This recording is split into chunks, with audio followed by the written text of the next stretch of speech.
السلام علیکم ورحمۃ اللہ وبرکاتہ۔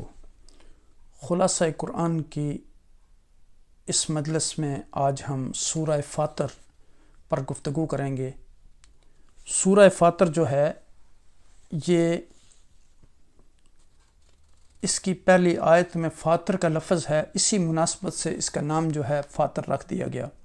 سورہ فاطر جو ہے یہ مکی صورت ہے۔ دیگر مکی صورتوں کی طرح اس میں بھی توحید، رسالت اور آخرت کو ثابت کیا گیا۔ مزید آقا مصطفیٰ کریم علیہ السلام کو تسلی دی گئی ہے کہ مشرکین اور کفار کی تکذیب سے پریشان نہ ہوا کریں، آپ کی ذمہ داری صرف تبلیغ کرنا ہے۔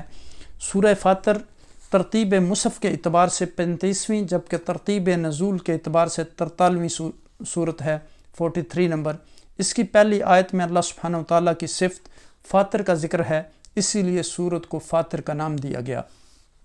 اس صورت میں اللہ سبحانہ وتعالیٰ کی وحدانیت کے اثبات، فرشتوں اور جنات کی الوہیت کے رد اور مشرکین کے خود ساختہ معبودوں کے بطلان کو بیان کیا گیا ہے۔ اس صورت کی ابتدا میں اللہ سبحانہ وتعالیٰ نے 2 اور 4 پروں والے فرشتے پیدا کیے۔ اللہ تعالیٰ قادر مطلق ہے، وہ کسی پر اپنی رحمت کے فیضان کو کھول دے تو کسی کی مجال نہیں کہ اسے روک دے، اور جس کے لیے روک دے تو کسی کی مجال نہیں کہ وہ فیضان رحمت عام کر دے۔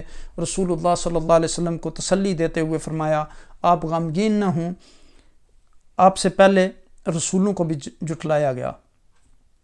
تو سورہ فاطر جو ہے اس میں 2 باتیں ہیں، یعنی اس سورہ مبارکہ میں یہ بھی بیان کیا گیا کہ اللہ سبحانہ وتعالیٰ نے 2 اور 4 پروں والے فرشتے پیدا کیے۔ حضور نبی اکرم صلی اللہ علیہ وسلم کو تسلی دی گئی، اور یہ بتایا گیا کہ جس کو رب کائنات کو نعمت عطا کرنا چاہے اسے کوئی روک نہیں سکتا، اور جس کو روک دیں اسے کوئی عطا نہیں کر سکتا۔ سورہ فاطر میں جو 2 اہم باتیں ہیں وہ توحید کے دلائل ہیں، اور مسلمانوں کے 3 گروہ، وہ مسلمان جن کے گناہ زیادہ ہوں، نیکیاں اور گناہ برابر، نیکیاں زیادہ ہوں، یہ 3 قسم کے یعنی مسلمانوں کا ذکر ہے۔ سورہ فاطر جیسے میں نے عرض کیا کہ مکی ہے، اس میں 45 آیات اور 5 رکوع ہیں۔ اس صورت میں توحید باری تعالیٰ کی دعوت، اس کے وجود پر دلائل البراہین، شرک کی بنیادوں کا انہدام اور دین حق پر قائم رہنے کی تاکید ہے۔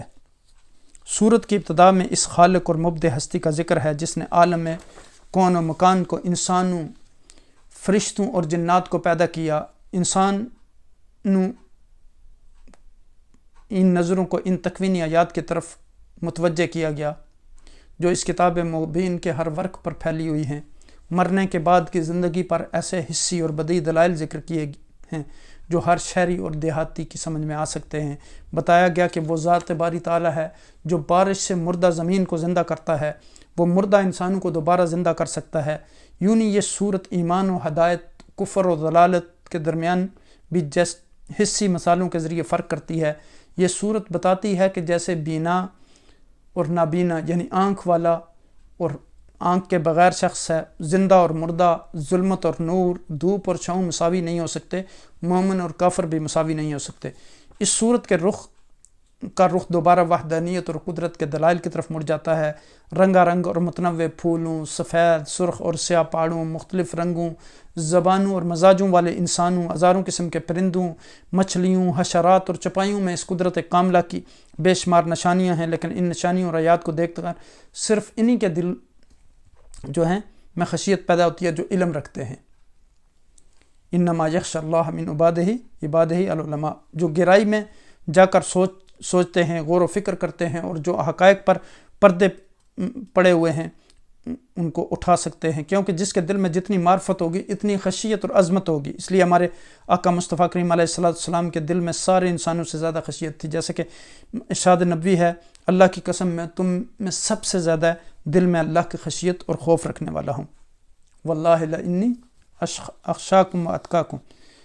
اہل علم کی رائے کے مطابق اس آیت میں علماء سے مراد صرف دین اور شریعت کے علماء نہیں بلکہ کائناتی علم کی معرفت رکھنے والے علماء بھی شامل ہیں، یعنی فلکیات، نباتات، فضا، ارضیات، میتھمیٹکس، اس میں سب آ جاتے ہیں، کیونکہ وہ بھی جب صحیح ناج پر کائنات کے اسرار اور رموز پر نظر ڈالتے ہیں تو یہ نظر انہیں اللہ تعالیٰ کی وحدانیت اور قدرت کے اعتراف پر مجبور کر دیتی ہے، اور یہی اعتراف آخر میں اللہ تعالیٰ کی خشیت اور عظمت پیدا کرنے کا سبب بنتا ہے۔ پھر صورت کا رخ کونی آیات دکھائی دینے والی کائنات سے سری آیات یعنی لکھی ہوئی آیات کی طرف منتقل ہو جاتا ہے۔ ان لوگوں کی تعریف کی گئی جو کتاب اللہ کی تلاوت کرتے ہیں۔ ان کی تعریف کے بعد مجموعی طور پر امت محمدیہ صلی اللہ علیہ وسلم کی فضیلت بیان فرمائی، جس پر اللہ سبحانہ تعالیٰ نے یہ کتاب مبین نازل فرمائی۔ لیکن نزول قرآن کے بعد یہ امت 3 گروہوں میں تقسیم ہو گئی۔ ظالم وہ گنہگار مسلمان ہیں جن کے گناہ ان کی نیکیوں سے زیادہ ہیں، تو مقتصد یعنی میانہ روی جن کی حسنات اور سیئات برابر ہیں۔ سابق یہ وہ سچے مومن جو طاعت اور عبادت میں دوسروں سے سبقت لے گئے۔ لیکن ان تینوں کا آخری اور دائمی ٹھکانہ بہرحال جنت ہے۔ کوئی براہ راست جنت میں جائے گا، کوئی اپنے گناہوں کا خمیازہ بھگتنے کے بعد جائے گا۔ سورت کے اختتام پر اللہ کے حلم اور بردباری کا ذکر ہے کہ وہ گناہوں پر نقد اور فوری سزا نہیں دیتا۔ اگر ایسا ہو تو زمین پر انسان کوئی حیوان اور چرند بھی زندہ نہ رہ سکتا۔ اس نے جزا و سزا کے لیے ایک وقت معین کر رکھا ہے۔ وہ وقت جب آ جائے گا تو پھر کامل عادل کا نظام حرکت میں آئے گا اور ہر انسان کو اس کے عمل کے مطابق جزا اور سزا ملے گی۔ جزاکم اللہ خیر۔ السلام علیکم ورحمۃ اللہ وبرکاتہ۔